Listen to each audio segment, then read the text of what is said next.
One of the arguments that the North American Mission Board has said that they legally are a supporting organization to a state convention. Again, this case hasn't been adjudicated, but they're arguing that because they are a supporting organization to the Maryland-Delaware Convention at this point, they would be to any other organization as well, even though that state convention was established before the Southern Baptist Convention was, without any doubt, and way before the North American Mission Board. I don't know, were they before this? Not before the Southern Baptist Convention. I misstated that. Before the North American Mission Board. Before the North American Mission Board. And before the Southern Baptist Convention, actually. Okay, so the Maryland-Delaware Convention is older than the SBC. The other thing is they actually contribute more money. If you look at cooperative program money, Lottie and Annie and all of that, there's more money that goes to the SBC from the Maryland-Delaware Convention that came to the Maryland-Delaware Convention from the SBC. So this idea of being a supporting organization, that's really a technical term that's never been used. It's not, in fact, correct to say that they are a supporting organization of Maryland-Delaware. My understanding, it's not legally correct, and it's never been used before. They've used that term in order to win this case, essentially. And essentially what they're saying is because they had an agreement with Maryland-Delaware that protects them from any lawsuit filed against them from anyone associated with that convention. Now, again, what they say specifically is we could defame a person or we could interfere with the employment of a person and they would have no recourse against us because we are a supporting organization, which begs the question, if a church receives something from the North American Mission Board or sends something to the North American Mission Board, of course, church plants do if they're funded, but churches perhaps as well.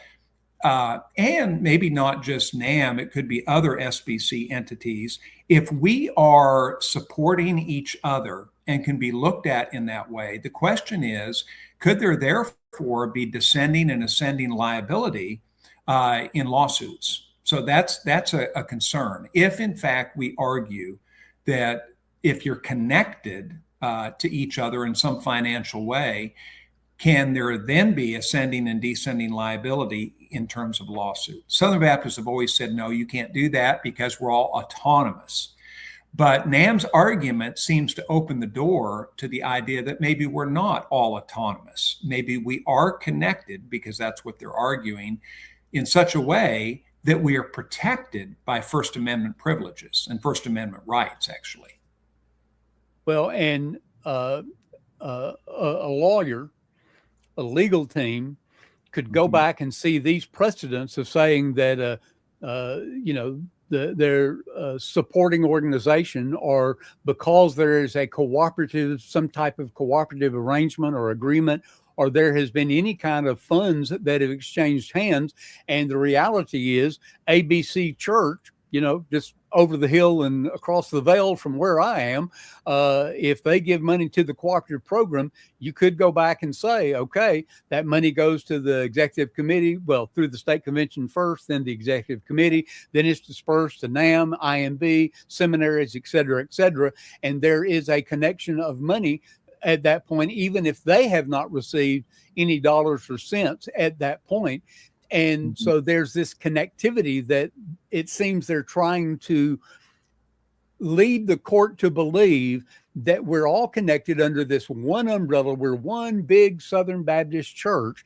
Therefore, you are infringing upon our rights to have a discussion with an employee, which North American Mission Board, even though there is evidence that has been revealed, again, not adjudicated, but that they applied pressure to the convention to terminate McRaney by saying we're going to withhold over $1 million and whatever that would be, 6, 7, 8 staff members that would be funded through that partnership that they had, even though the convention was giving more to the North American Mission Board than what they were receiving back through their gifts.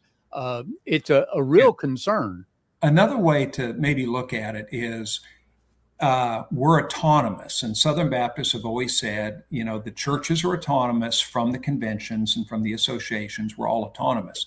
What NAMB has argued is because there was a merging of interests, a merging of dollars even, because of that, it sort of brings our organizations together so that we're really not separate and we're really not autonomous in the way we understand that.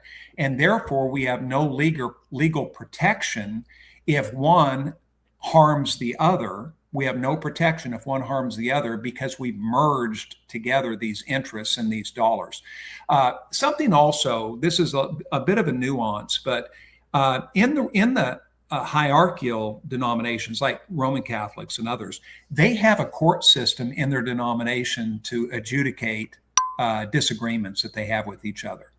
So they don't necessarily have to go to secular courts. Southern Baptists don't have that. We have no court system. We have no means by which to adjudicate when there's disagreements with each other. Churches can't, we have no forum for that.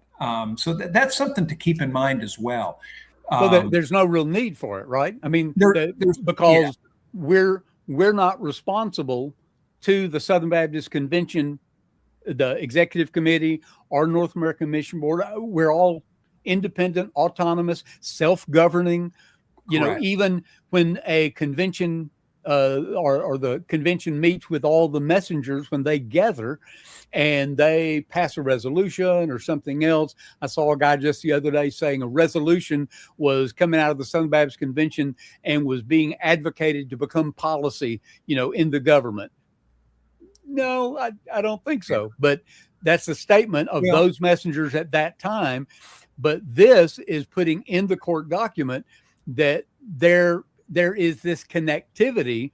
Correct. To where, if somebody stumbles and breaks a leg because there was a loose railing on the porch outside of a, ABC church over here, they can come back and sue ABC Church, the association they're in, that state convention in that state, and then the Southern Baptist Convention as well, because they're forming this connectivity together, which is the real concern of the kind of language they're using here. It is, because we have thousands of churches that are financially entangled, you might say, or involved with the SBC. And Randy, unpack this a little bit, and I want you to come back to that every church plant. But one of NAMB's claims in their arguments, this is one of the legal claims, is that they are protected by an absolute privilege with regard to any statements they may make about, in this particular case, the plaintiff, which was an executive director of a state convention.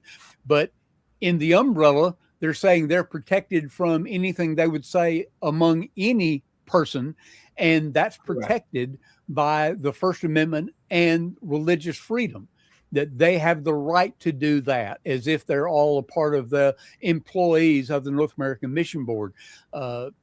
Address that further.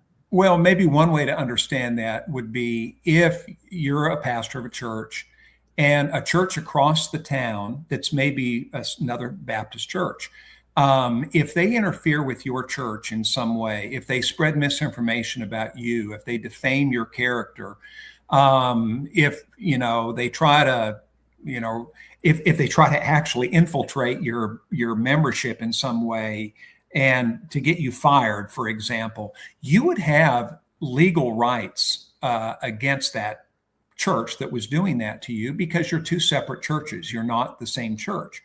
And the First Amendment protects the membership of a church, protects the local body from taking interests of the local body to the secular courts. So, for example, a local church can fire their pastor, and that pastor has no rights in the court system because it's an internal matter. It's a separation of church and state. It's a religious liberty matter. That's different, however, than if the church across town tries to do that to your church.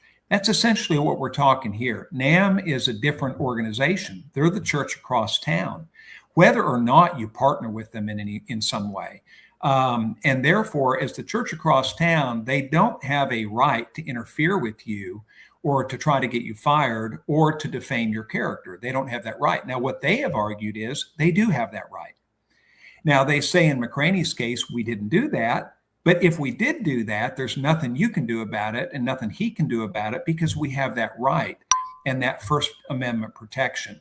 But because of these merged interests, essentially. And so the argument is we're all part of this. These agreements make us part of the same organization to the extent that we have legal protection from the courts. And the courts can't even look at whether or not we did someone wrong. They can't even look at it.